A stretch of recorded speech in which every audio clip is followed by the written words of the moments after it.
We are ready to respond to the questions and the interpellation of the good senator, my fellow Kapampangan, my kabalin, Senator Marcoleta.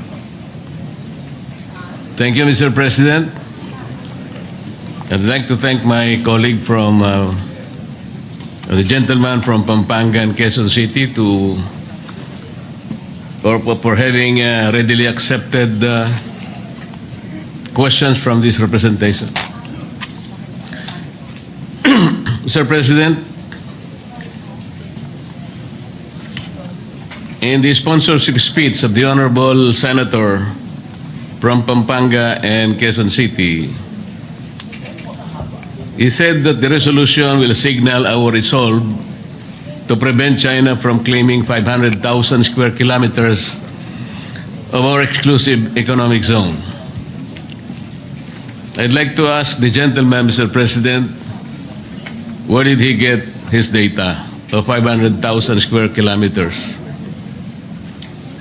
Yes, Mr. President, the data was taken from the computations based on the Philippines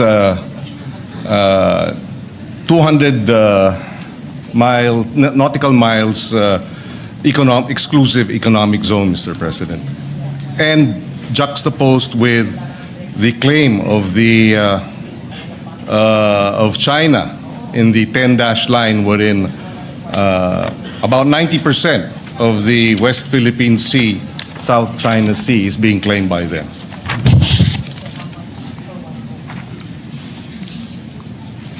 Mr. President, is the gentleman aware that there is a post from the National Security Council of the Philippines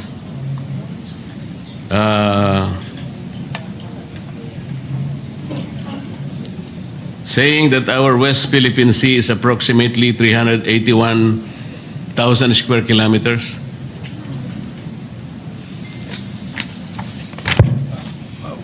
300,000 square kilometers, Mr. President. Are they referring to our exclusive economic zone or our territorial sea, or may we be clarified? Our exclusive economic zone with respect to the West Philippine Sea, Mr. President. Mr. President, I'd like to clarify. I'd like to be clarified, rather, because the data that was provided us by the advisors to the Philippine delegation to the to the Hague, the International Arbitral Tribunal, provided the amount of approximately about 500,000 square kilometers. So we will have to clarify that, we would like to be clarified, Mr. President, as to the data. But having said that, assuming it's 345,000 square kilometers, that is still double, pretty much, or almost more than, or close to double, our land mass. In other words, it is a huge amount of exclusive economic zone being claimed by China. That we have sovereign rights over our territorial sea, as well as we have exclusive rights over our exclusive economic zone, which includes, as the gentleman has mentioned, at least from his data, 360,000 plus square kilometers. Mas malaki pa sa ating lupain. Kaya hindi maaari nating hayaan na lamang na aangkinin at ng ibang bansa, lalo na ang China. Mr. President, I'm making this clarification because I would like to believe that the resolution is particularly related to our claim in the South China Sea, part of which is now being called the West Philippine Sea. According to the National Security Council, our exclusive economic zone in relation to that is only 381,000 square kilometers. And that is the principal interest in relation to the sponsorship speech in connection with the resolution under consideration. Mr. President, I would like to correct that because the 500,000 does not exist, Mr. President, because as I will discuss later, in Magaliano versus Ermita, this is a jurisprudence that was penned in relation to the conflicting maritime area in Republic Act 3046 and Republic Act 9522. Our Supreme Court had the opportunity, Mr. President, of adjudicating that our total exclusive economic zone, not only in the West Philippine Sea but in the other rest of the world, is only 382,669. This is already in the jurisprudence, Mr. President. Thank you for that, Mr. President. We are currently securing the information that was relayed to us by Justice Carpio, and therefore, assuming for the sake of argument that it is 345,000 square kilometers, it does not remove the fact that that is a huge amount of our economic zone that is being aggressively taken over by China.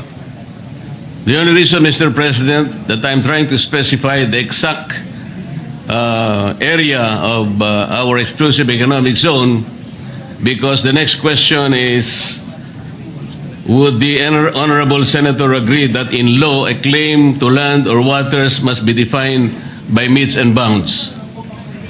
Mr. President, we, with the indulgence of the good senator, we already have an arbitrary ruling in our favor. So the metes and bounds is no longer debatable. The arbitral ruling has awarded the Philippines and recognized our claim vis-a-vis China. It has rejected China's 9-line, 10-line claim and has upheld the Philippines' position that what China is doing within the exclusive economic zone of the Philippines is illegal. And therefore, the debate as to whether there are metes and bounds is moot. We can debate until kingdom come, but that will not change the arbitral ruling in our favor, Mr. President. That is not entirely correct, Mr. President, and I beg to disagree. The reason why I'm asking the gentleman for the metes and bounds to our claim on our maritime rights is because until today, I would like to believe that there has not been any specific computation or coordinates of the West Philippine Sea.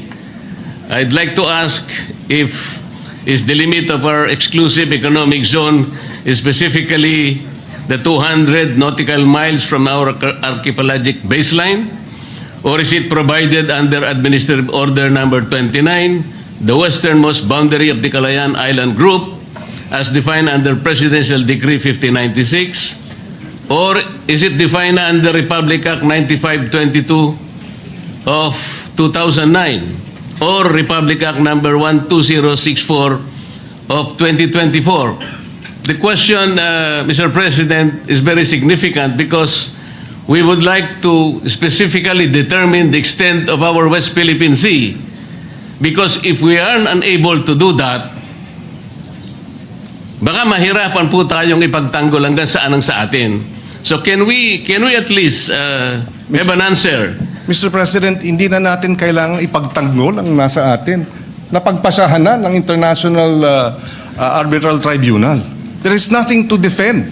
It has been resolved in our favor. What we have to now defend and uphold is the ruling. Mr. President, I think the gentleman from Pampanga and Quezon City is looking at the arbitral award as it is. I'm not saying that, of course, we won the EEZ, but it is still incumbent for our country, Mr. President, to define our West Philippine Sea. Because until now, as we will discuss later with the indulgence of the gentleman, we need to look at the coordinates, Mr. President. I'm only asking whether the basis of the West Philippine Sea is the 200 nautical miles from the archipelagic baselines. Because as the defense establishment say it, Mr. President, it is the approximation of our exclusive economic zone. Our exclusive economic zone is 200 nautical miles from our archipelagic baseline. So, can we assume that, are we proceeding from there? Or are we defining the extent of our WPS from Executive or Administrative Order number 29, Presidential Decree 1596, Republic Act 9522, o Republic Act 12064? Kasi kailangan po natin ma-define muna, Mr. President. Totoo po na ang arbitral award, in-invalidate po yung 9-dash line. Tama po yun. Pero hanggang dun lang, hindi naman sinabi ng arbitral award kung hanggang saan ang hangganan ng ating West Philippine Sea. That's why I am asking the gentleman kung alam po niya kung saan tayo magsisimula para sa ganon, i-determine natin, i-ascertain natin ang extent ng ating West Philippine Sea. Yes, if I may reiterate, Mr. President, we see the point being raised by Senator Marcoleta. He mentioned Administrative Order number 29, which defines the West Philippine Sea. It was issued in 2012. On the other hand, in addition, we have the Philippine Maritime Zones Act, or Republic Act number 12064, enacted in 2024. These are government records that recognize the West Philippine Sea in official documents, and under the UNCLOS, which grants the Philippines the EEZ extending to up to 200 nautical miles from its coastline. This is the law. There is an administrative order, and of course there is UNCLOS.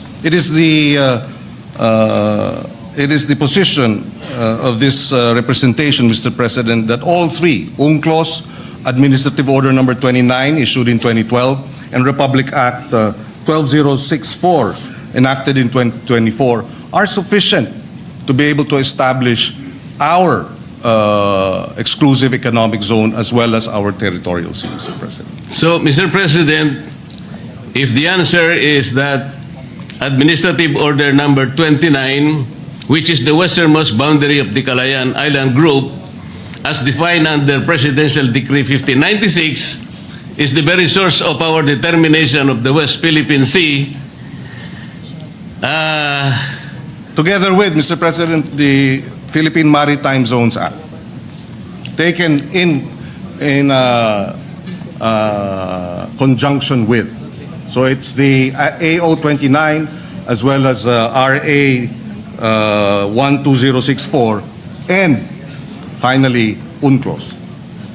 Yes, Mr. President, isa-isayin lang natin. Doon muna tayo sa Administrative Order number 29, which confirmed Presidential Decree 1596.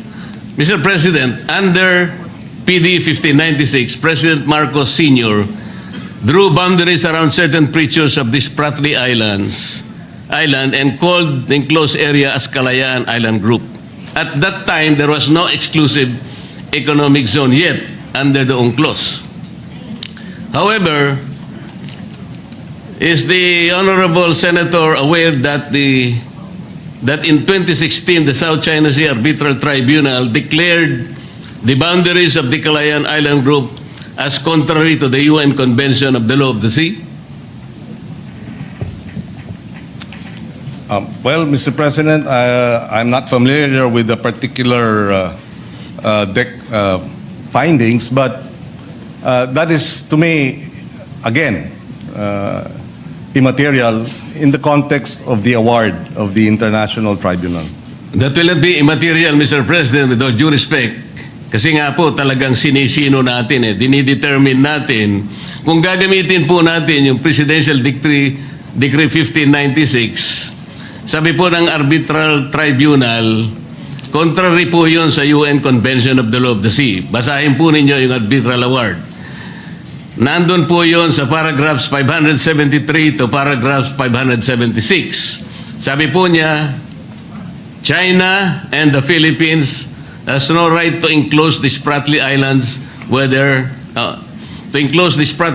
the system of archipelagic or strait baselines, as though there is a single group islands or an offshore archipelago. Yun po yung sinabi. Kaya nga po, I am pointing this out, hindi natin magagamit yung 1596, not even Administrative Order 29. Kung sasabihin naman po natin, Mr. President, yung 9522 na banggit nila, is the Honorable Senator aware that Republic Act 9522 merely defined the Philippine archipelagic baselines from which to measure the territorial sea, exclusive economic zone, and continental shelf. Yun lang po ang ginawa noong 9522. Wala po siyang kinalaman in the determination of the exact area of the West Philippine Sea. Na-define lang po yung mga baselines natin para doon natin kwentahin yung ating territorial sea, yung ating exclusive economic zone, at saka yung ating continental shelf. Alam natin, ang EEZ at saka continental shelf, 200 nautical miles from the baseline. Territorial sea is 12 nautical miles from the baseline. Ngayon po, Mr. President, kung halimbawa ay babanggitin natin ang Republic Act 12064, ito po yung 2024 law, ang may problema po ito Section 2 of Republic Act number 12064 defines the West Philippine Sea as follows. The maritime zones of the Philippines on the western side of the Philippine archipelago, including the Luzon Sea and the territorial seas of Bajo de Masinloc and the maritime features of the Calayan Island Group, shall collectively called the West Philippine Sea. Ano pong problema nito, Mr. President, Your Honor? Based on that definition, would the Honorable Senator agree that the westernmost limits has two elements? Yung 200 nautical mile limit of the Philippine Exclusive Economic Zone and Continental Shelf, and the 12 nautical limit of the enclave territorial sea of high tide elevations of Calayan Island Group, including those outside the Philippines Exclusive Economic Zone. Hindi rin po natin magagamit yung 200 nautical mile limit, Mr. President. Bakit po? Alam po ba ng ating honorable gentleman from Pampanga and Quezon City na pag ginamit po natin yung West Philippine Sea na 200 nautical mile limit ng ating exclusive economic zone, 17 features po ng Calayan Island Group ang mawawala sapagkat wala po siya. Hindi siya na-enclose ng 200 nautical miles. Alam din po ba ng ating honorable senator that four of those features would fall outside the definition of the West Philippine Sea as occupied by the Philippines? Ito pong apat na ito ay okupado na ng ating bansa. Ngunit wala po siya sa 200 nautical miles Katulad po ng Pag-asa na tinatawag na Tito Island. It's 227 nautical miles to Palawan. Parola or Northeast K, 240.2 nautical miles to Palawan. I don't see the... Kota or Laita Island is 207 nautical miles to Palawan.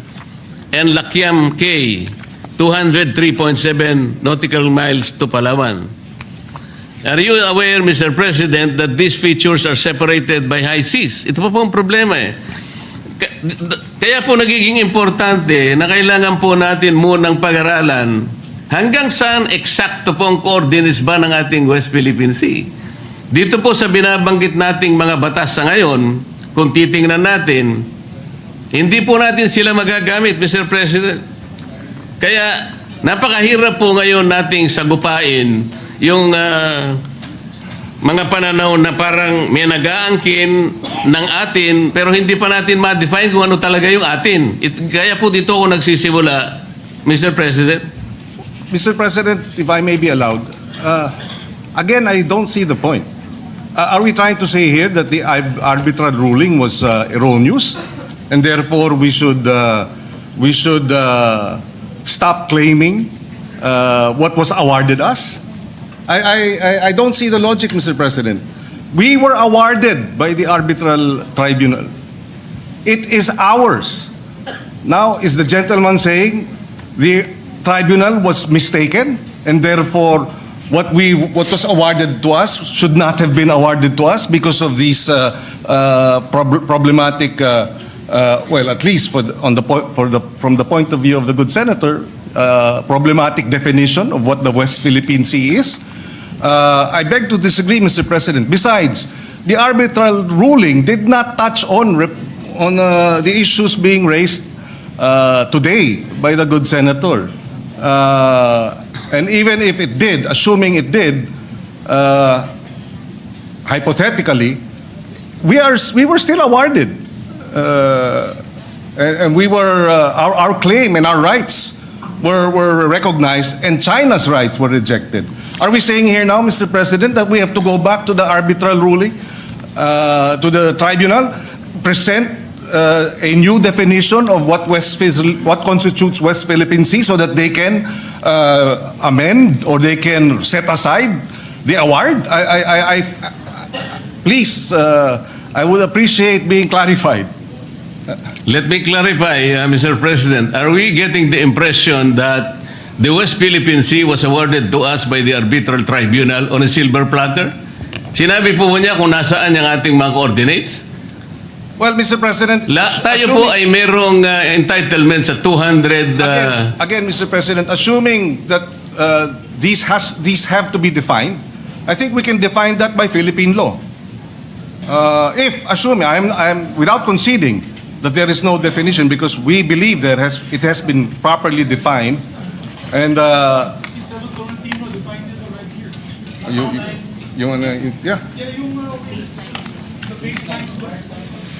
maritime base. Oh, we were not in the Senate then, but Both of you were not the Senate. We already discussed it. We had the big billboard here. It was,